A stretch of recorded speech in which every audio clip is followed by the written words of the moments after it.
اعوذ باللہ من الشیطان الرجیم بسم اللہ الرحمن الرحیم وبہ نستعین وخیر ناصر ومعین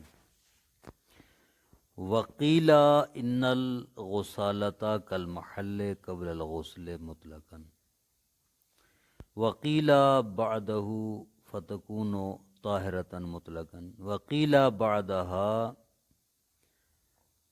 وَيُسْتَثْنَى مِنْ ذَلِكَ مَاءُ الاستنجاء۔ ہم غسالہ کے متعلق کل پڑھ رہے تھے، کہا گیا تھا کہ غسالہ اس پانی کو کہتے ہیں جو نجس مقام کو دھونے کے بعد اس نجس چیز سے نکلتا ہے۔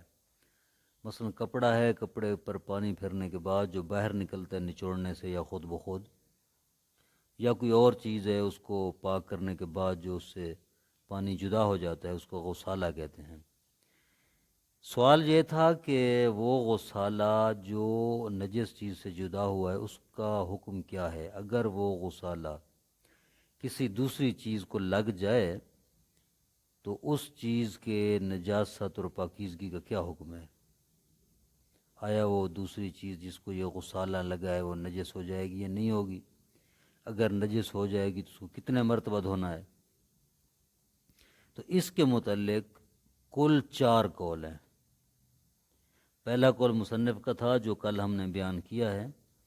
مصنف نے کہا تھا کہ غسالہ کا حکم وہی ہے جو اس محل کا نجس مقام کا حکم تھا غسالے سے پہلے، اس کو بیان کیا گیا تھا۔ اور شارح نے قدس سرہ انہوں نے اس قول کو بہترین قول قرار دیا ہے۔ ایک بات۔ دوسرا قول کیا ہے؟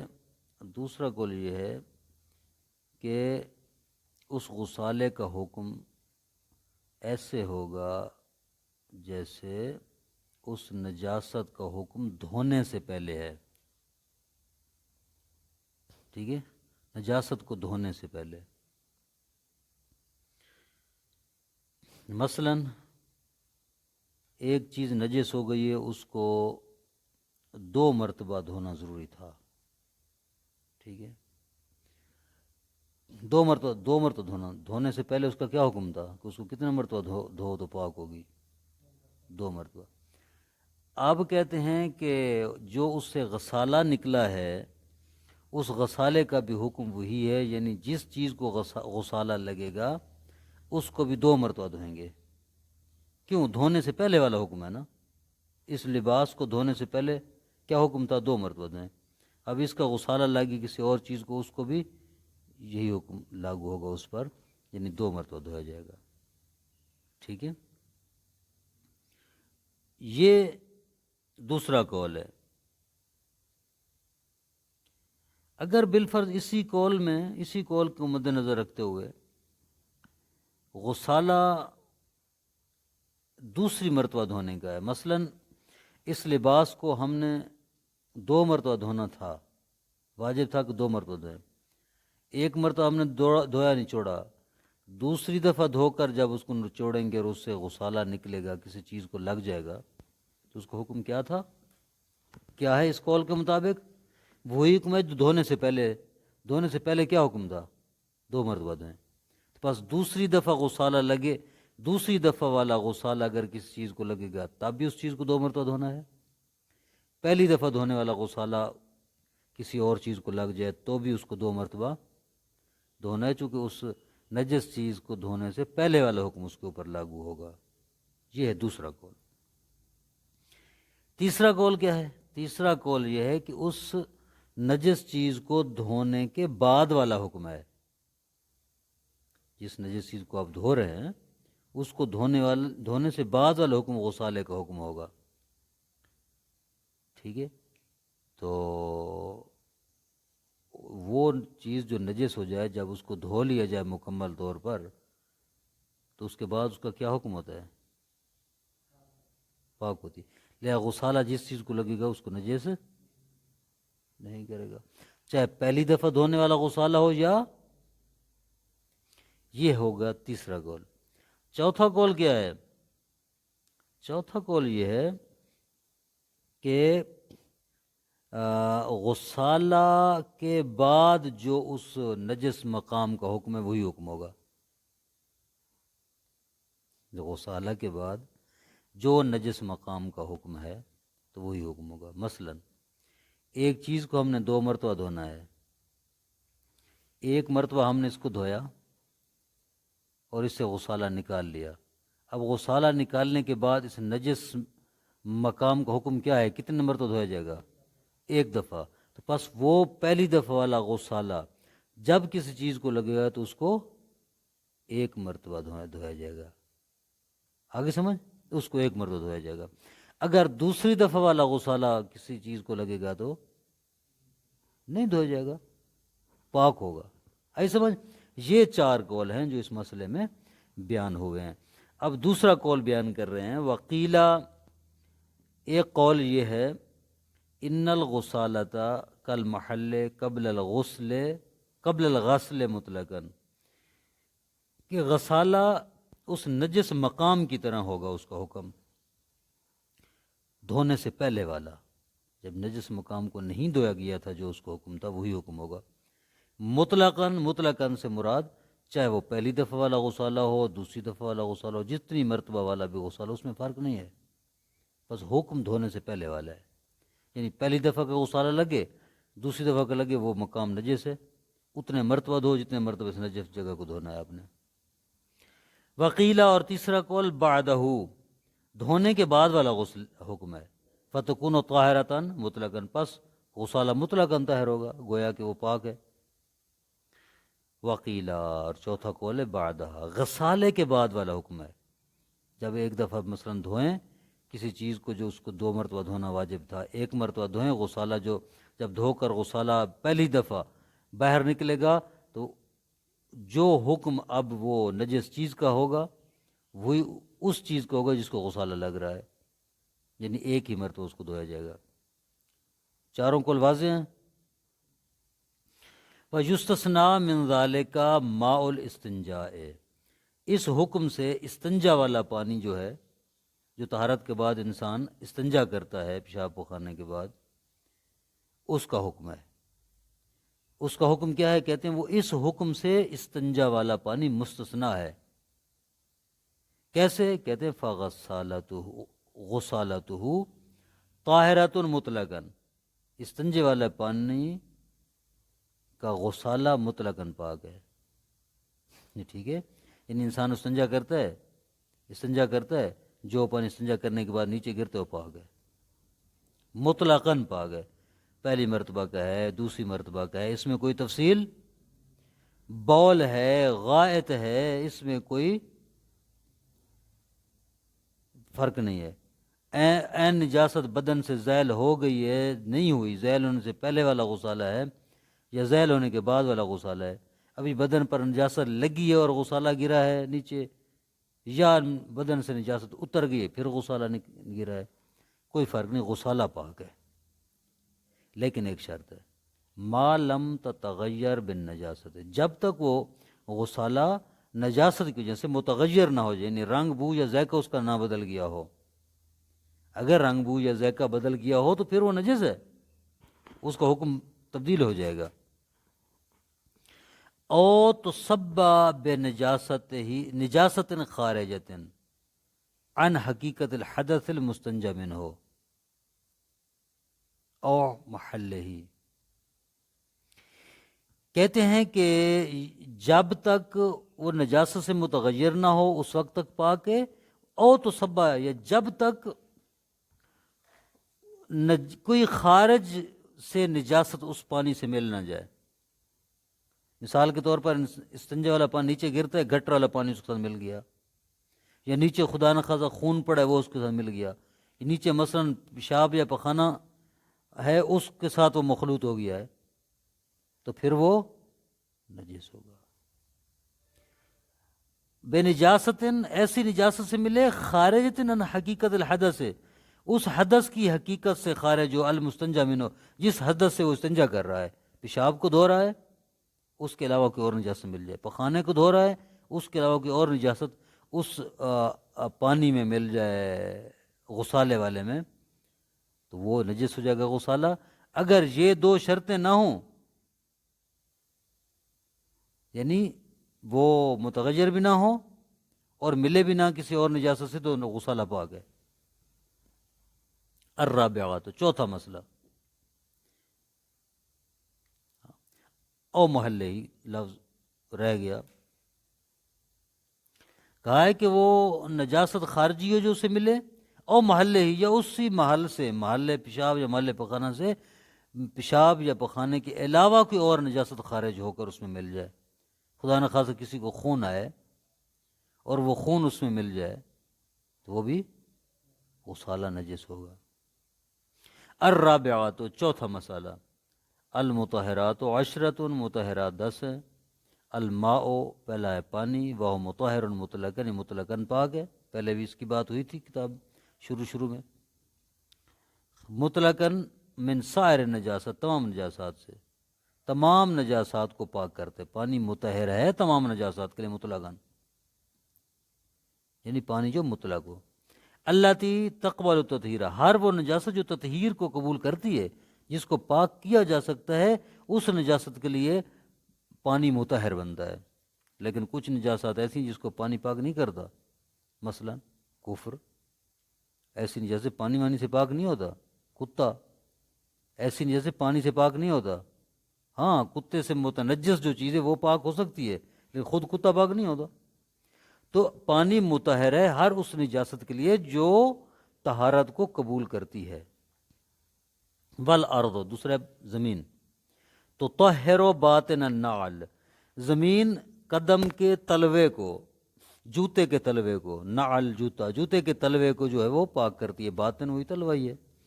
واو اسفلہ الملاصق للارض، نعل باطن کیا ہوتا ہے؟ وہ نعل اس جوتے کا نیچے والا حصہ ہوتا ہے جو زمین سے ملا ہوتا ہے۔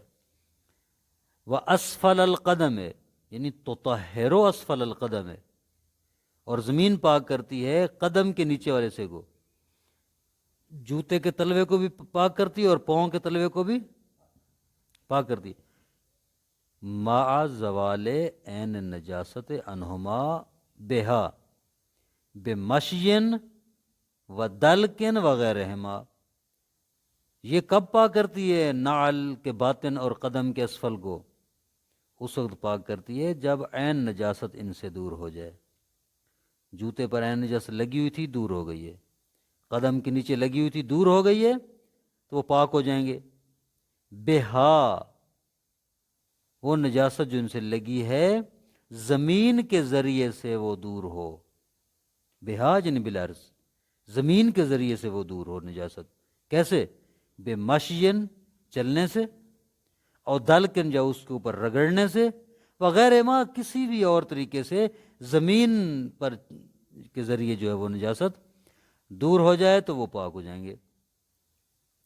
والحجر والرمل من اصناف الارض، پتھر اور ریت یہ زمین کے اصناف میں سے ہے، یعنی پتھروں پر انسان چلے عین نجاست دور ہو جائے، یا ریت پر چلے عین نجاست دور ہو جائے تو تلوہ پاک ہو جاتا ہے۔ وَلَوْ لَمْ يَكُنْ لِلنَّجَاسَةِ جِرْمٌ وَلَا رَطُوبَةٌ کفا مسمى الامساس، سہولت دی ہے شریعت نے، اگر عین نجاست نہ ہو تلوے اور جوتے کے، دو جوتے یا پاؤں کے تلوے پر عین نجاست نہ ہو، یعنی للنجاست جرمن، نجاست کا جسم نہ ہو، یعنی عین نجاست کو چپکی نہ ہو، ٹھیک ہے، جیسے پیشاب ہے خشک ہو گیا نظر نہیں آ رہا، جرم نہیں ہے، اس کا جسم نہیں ہے۔ ولا رطوبت، اور نہ ہی کوئی رطوبت اس نجاست کی، گیلا بھی نہیں ہے، پیشاب سے نجس ہوا ہے خشک ہو گیا ہے، نہ اس کا جسم ہے نہ وہ تر ہے، تو وہ کیسے پاک ہوگا؟ کہتے ہیں کفا مسمى الامساس، بس اس زمین سے مس کرنے کا نام سادے کا پاک ہو جائے گا، کہا جائے کہ یہ زمین پر چلا ہے، یا اتنا زمین پر چلے کہ کہا جائے یہ زمین پر چل رہا ہے، تو وہ پاک ہو جائے گا تلوہ۔ ولا فرق فی الارض بین الجافت و رطبت، اس میں کوئی فرق نہیں ہے کہ زمین خشک ہو یا تر، اتنی تر نہ ہو کہ ما لم تخرج عن اسم الارض، کہ وہ زمین کے نام سے خارج ہو جائے۔ مثلا ایک مرتبہ زمین بالکل خشک ہے، مثلا اب زمین بالکل خشک ہے، ایک مرتبہ زمین گیلی ہے، گیلی ہے لیکن اتنی گیلی بھی نہیں ہے کہ اس کو زمین نہ کہا جائے، گارا کہا جائے۔ مثلا جیسے بارش آتی ہے، بارش آنے کے بعد پانی جو ہے سارا چلا جاتا ہے اور وہ زمین اتنی خشک ہوتی ہے کہ آرام سے آدمی اس کے اوپر چل سکتا ہے۔ اب اس میں کوئی نمی نہیں ہے، فقط گیلی ہے، اس میں نمی نہیں ہے کہ وہ اسے پاؤں رکھیں تو پانی اوپر آ جائے زمین کا، یا پاؤں اس میں پھسلنے لگے کہ اس کو گارا کہا جائے۔ ٹھیک ہے، تو وہ بھی تلوے کو پاک کر دیتی ہے کیونکہ زمین کے نام سے خارج۔ حل یشترط طہارتھا، کیا اس زمین کا پاک ہونا بھی شرط ہے یا نہیں ہے؟ زمین نجس ہو تو بھی پاک کر دے گی پاؤں کے تلوے کو یا نہیں کرے گی؟ کیا اس کا پاک ہونا شرط ہے؟ کہتے ہیں وجہان دو قول ہیں یہاں پر، دو، ایک قول ہے کہ ہاں پاک ہونا شرط ہے، دوسرے کہ پاک ہونا شرط نہیں ہے۔ وَإِطْلَاقُ النَّصِّ وَالْفَتْوَى يَقْتَضِي عَدَمَهُ، عجب، اطلاق کے نص روایت مطلق ہے، جس میں بیان نہیں ہوا کہ زمین پاک ہو یا نجس ہو۔ فتاوی بھی مطلق ہیں علماء کے، جس میں بیان نہیں ہوا کہ زمین پاک ہو یا نجس ہو۔ کہتے ہیں یہ جو اطلاق ہے یہ تقاضا کرتا ہے کہ اس کا پاک ہونا شرط، بے شک زمین نجس بھی ہو لیکن خشک ہے، آپ چلیں پاک ہو جائیں گے۔ والمراد بالنعل ما یجعل اسفل الراس للمشی، کہتے ہیں نال سے مراد وہ چیز ہے جس کو زمین کے تلوے پر بنایا جاتا ہے چلنے کے لیے، وہ نال ہے۔ ٹھیک ہے، جیسے جوتا۔ وقایۃ من الارض، تاکہ وہ زمین سے اس کا پاؤں بچا رہے، وہ نحوہ، زمین جیسی چیز، مثلا کانٹے، سنگلاخ، یعنی پاؤں کی حفاظت کے لیے جو چیز بنائی جاتی ہے اس کو نال کہا جاتے ہیں۔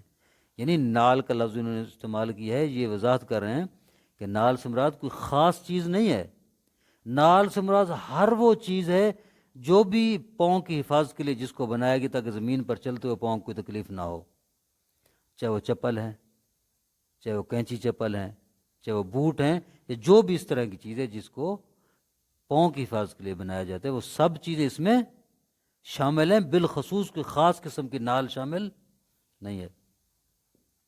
ولو من خشبن، چاہے وہ لکڑی کی بھی ہو، او خشبت الاقطاع،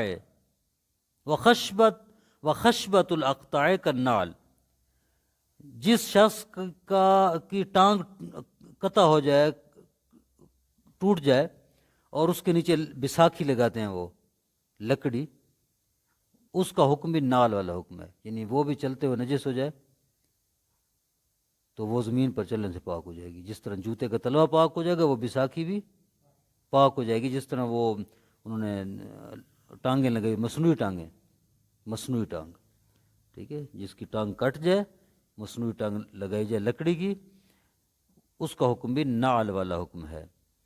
والتراب فی الولوغ، اور مطہرات میں سے غالباً یہ تیسرا مطہر ہے، پہلا ماء تھا، دوسرا ارض تھا، ہاں تیسرا جو ہے یہ تراب ہے۔ کہتے تراب تیسرا مطہرات میں سے تراب ہے، مٹی، فی الولوغ، مٹی کا پاک کرتی ہے ولوغ میں، ٹھیک ہے، ولوغ میں، جب وہ پیچھے پڑا ہے نا کتا، کوئی چیز پی جائے برتن سے، ولوغ کر جائے، تو مٹی کے ساتھ اس کو برتن کو مانجنا ضروری ہوتا ہے، اس لیے انہوں نے تراب کو شامل کیا مطہرات میں سے۔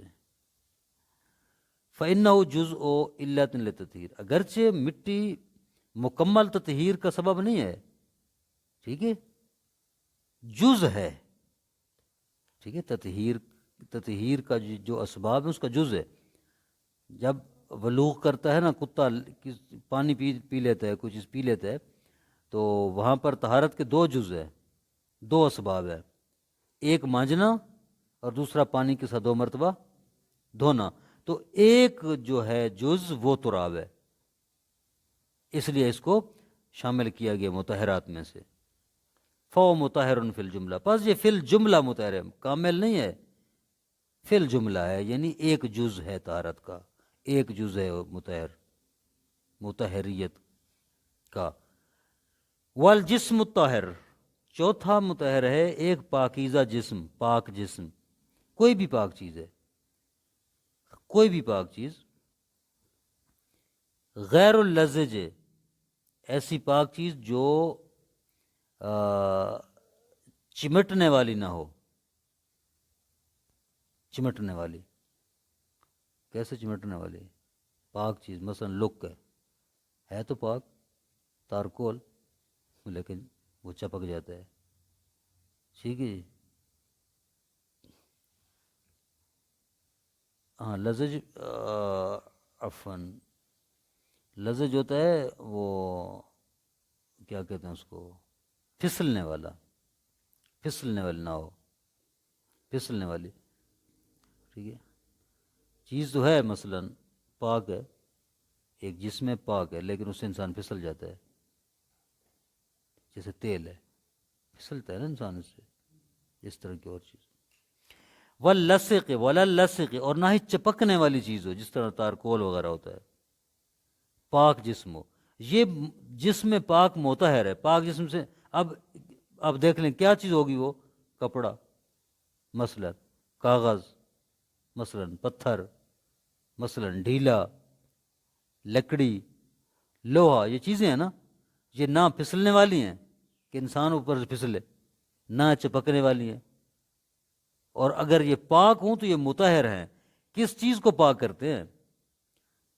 فی غیر المتعدی من الغائط، ایسے پخانے سے جو اپنے عادی مقام سے پھیلا ہوا نہ ہو، اس پخانے کو ہر وہ چیز جو چپکنے اور پھسلنے والی نہیں ہے وہ اس کو پاک کرتی ہے، مطہر ہے اس کے لیے۔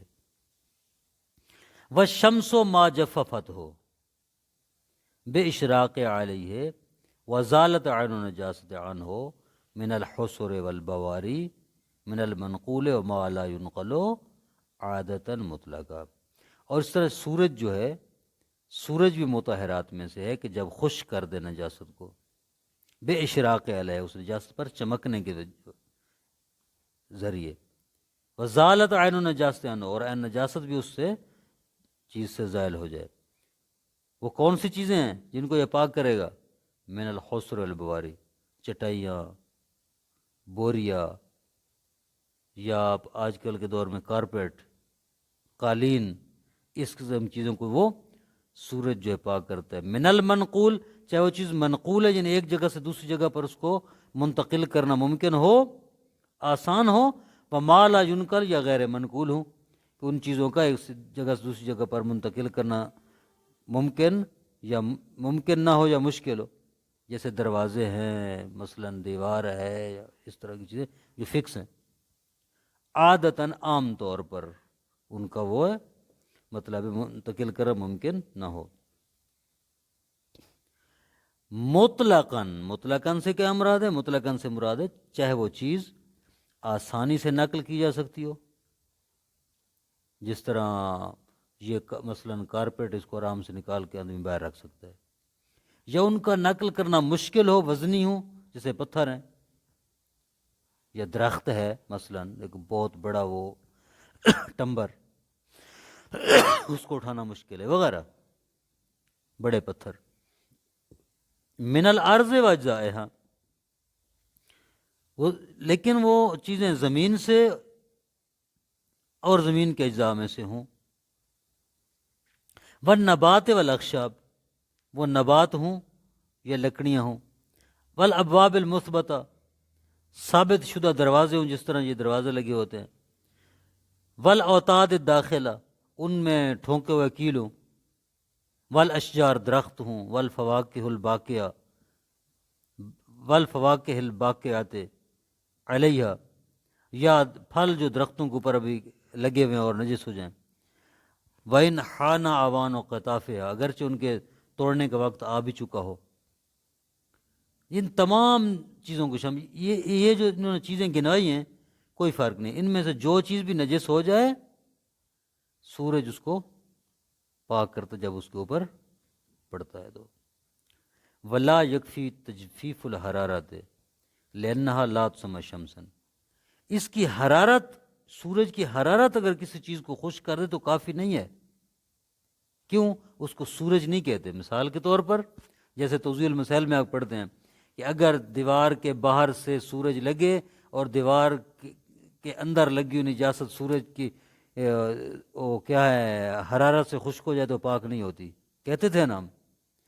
ان کو یہاں پر آسان لفظ میں ذکر کر دیا گیا یہاں پر کہ لا یکفی تجفیف الحرارت، اس کے حرارت اور سینک کے ذریعے اگر چیز خشک ہو جائے تو کافی نہیں ہے. کیوں؟ لأنها لا تسمى شمسا، کیونکہ اس کو سورج نہیں کہتے، ایسے سمجھ، حرارت کہتے ہیں اس کو. شرط یہ ہے کہ خود سورج ڈائریکٹ اس چیز کے اوپر پڑے. ولل ہوا المنفرد بطریق اولا، اور نہ ہی ہوا، اکیلی ہوا اگر خشک کرے تو کافی ہے، نہ نہیں ہے کافی، یہ بطریق اولا ہے. کیسے طریق اولویت بنتا ہے؟ بھائی سورج لگ تو رہا ہے، اسی سورج کا سیک خشک کرتا ہے کسی چیز کو تو وہ پاک نہیں ہوتی. ہوا جو سورج بھی نہیں ہے اگر وہ کسی چیز کو خشک کرے تو بدرجہ اولا پاک نہیں ہوگی نجس چیز. نعم لا یضر انضمامہ الیہ، ہاں اگر ہوا مل جائے سورج کے ساتھ تو کوئی حرج نہیں. یکفی فی طہر الباطن الاشراق علی الظاہر مع جفاف الجمیع، کافی ہے سورج کا چمکنا باطن کے پاک ہونے کے لیے کافی ہے کہ سورج اس چیز کے ظاہر کے اوپر چمکے اور باطن اور ظاہر دونوں چیزیں اکٹھی خشک ہو جائے. مثال دیوار باہر سے بھی نجس ہے اندر سے بھی نجس ہے، ٹھیک ہے. اب سورج چمکے باہر سے، اندر سے بھی خشک ہوگی، باہر سے بھی خشک پھر پاک ہو جائے گی، ٹھیک ہے. بے خلاف المتعدد المتلاصق اذا اشرقت على بعضه، اس کے خلاف کہ متعدد چیزیں ہیں آپس میں ملی ہوئی ہیں، بعض پر چمکتا ہے بعض پر نہیں چمکتا، ٹھیک ہے. کیسے مثال کے طور پر مثال دے سکتے ہیں آپ. دو چیزیں ہیں، مثلا دو لیئر ہیں کسی چیز کے، دو لیئر ہیں نا، متعدد ہیں قریب قریب. مثال کے طور پر آپ کہہ لیں کہ یہ دو تختے ایسے کھڑے ہیں، دو تختے ایسے کھڑے ہیں، یہ بھی نجس ہے اور یہ بھی، دونوں نجس ہیں. سورج کس پہ چمک رہا ہے؟ اس تختے پہ. یہ اندر باہر سے نجس ہے تو پاک ہو جائے گا اگر اکٹھا خشک کر دے، لیکن اس کو دوسرے تختے کو بھی وہ خشک کر رہا ہے.